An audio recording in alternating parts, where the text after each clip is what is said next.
Tom, and thank you for having me. I'll try to keep it short since we've run a little long tonight. We have plenty of time, huh? Walking in tonight, I ran into Anna Varska, and Anna said that I was going to be speaking about Fairview Park. So, but I will say a few things about Fairview Park and on the advisory board. I spoke here, I think, a couple months ago, I believe, and I spoke about the motel issue on Harbor Boulevard. And since the last time that I spoke here, that came to fruition at Council. That has been a passion of mine. I believe it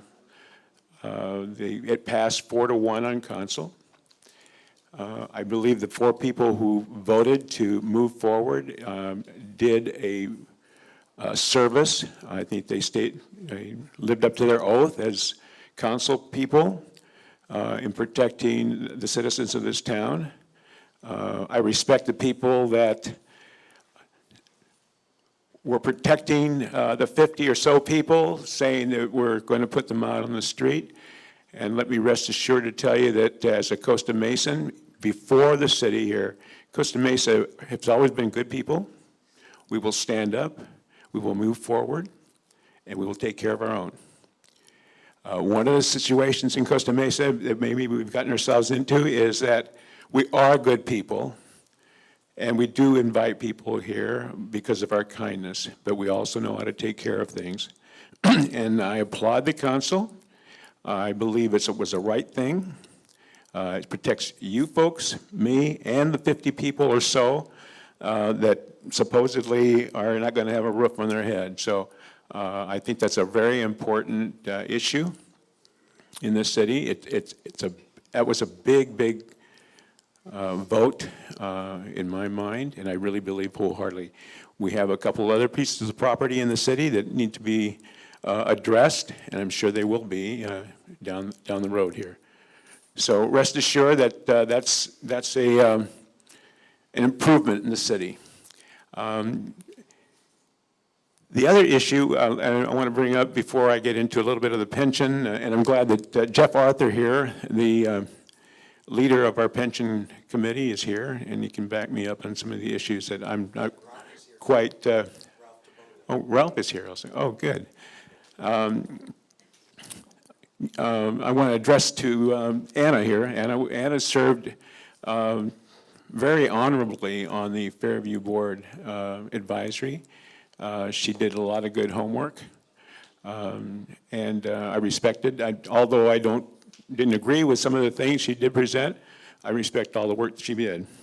I, on the other hand, went in thinking opposite, and but I believe that when you serve on an advisory committee in the city, you have to listen to both sides. And you have to put your hat down and not wear the hat that you might want to be wearing. Somewhere along the line, when I was campaigning in the city of Costa Mesa, I was asked, how do you feel about the park? Well, I was raised in the back bay.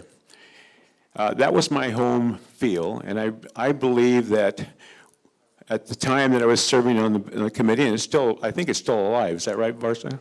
Ms. Varska, is that right? Yeah. That you have to look at all the sides. We need fields, as you've heard the situation in the city. We need lights in the city. So Ms. Varska and a lot of the people in the city came. We actually were there for 18 months, I believe.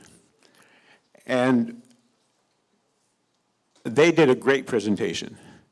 The side that wanted to level Fairview Park and put fields and lights and what have you, that's viable. We don't have them. That was the right place. But we listened to all the information. In the end, when it came down to voting and bringing things down, the presentation of having to find out if it was possible was made, and we were asked to vote. Unfortunately, it was presented to us in clusters. The situation I wanted to know was, can we possibly in Costa Mesa do this? And unfortunately, the cluster that I wanted had been put into into threes.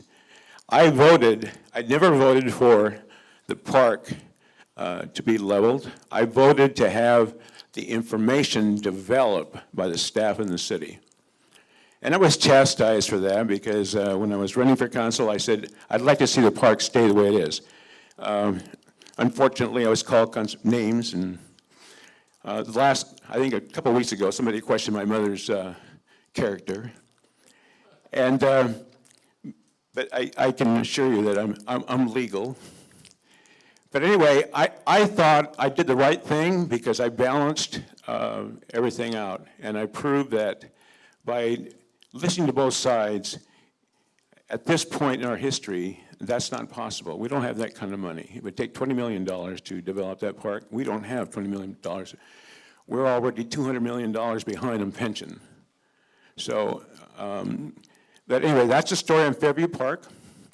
And I just took the opportunity, Tom, tonight, with Ms. Forrester coming in, to bring that to the table. And like I said, we disagreed, but I respect all the work she did. Now, on pensions, and I'm not that well versed, and I'm being very honest about it, but I'll tell you what I have found out. In attending City Hall meetings and pension meetings, and being on the Charter Committee, I learned that we were very far behind in paying our debt, and it was getting further behind. At one point, I heard $227 million, and then at one point, I heard that we made a $6 million payment. I believe today it's about $222 million, $217. Okay, so I wanted to know, how did we get to this point? So I went back and did a little research and found that back in 2008, excuse me, in 2008, we proposed a raise to our fire and our police department, and we did what almost like a 60 to 90% raise with a retirement and a 50.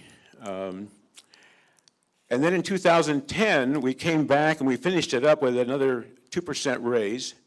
That's almost 50% that we gave up.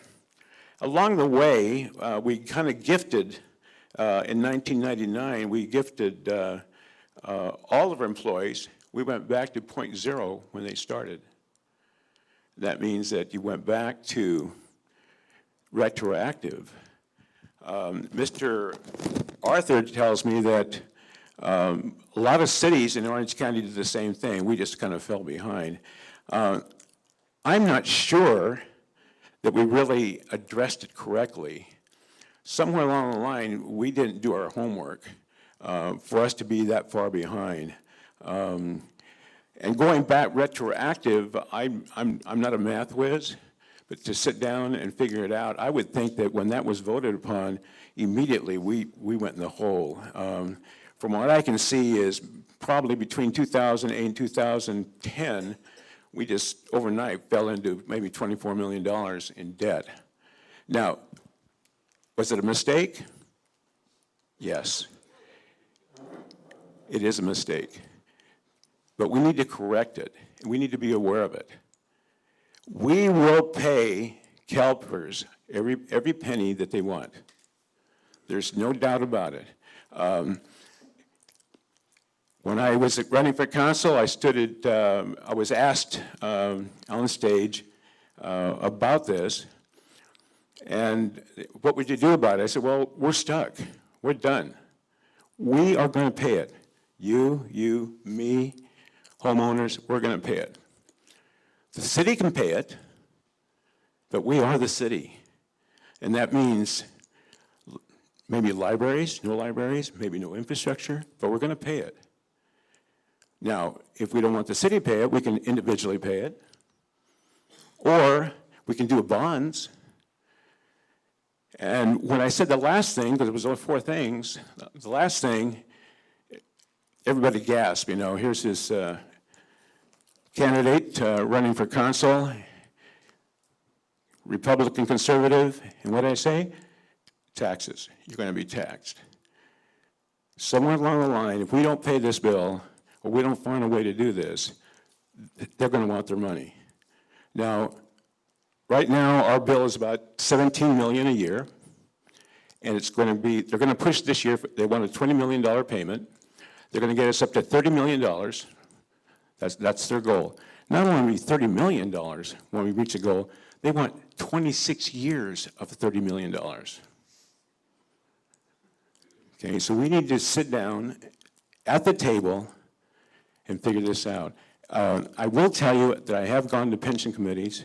We got probably one of the best group of guys that are toiling over this and trying to find and stay on top of it. I urge you tonight, before you leave, if you want to meet Jeff Arthur or Ralph and get more information on it, more than I can give you, I would encourage that. I think it's very important that we stay on top of this and, you know, kind of understand where we are on this pension. Right now, I'll touch lightly. We don't have a contract with our police department. That's being negotiated. Unfortunately, there's some legals there that can't be handled. So we only have 3 councilmen working on it.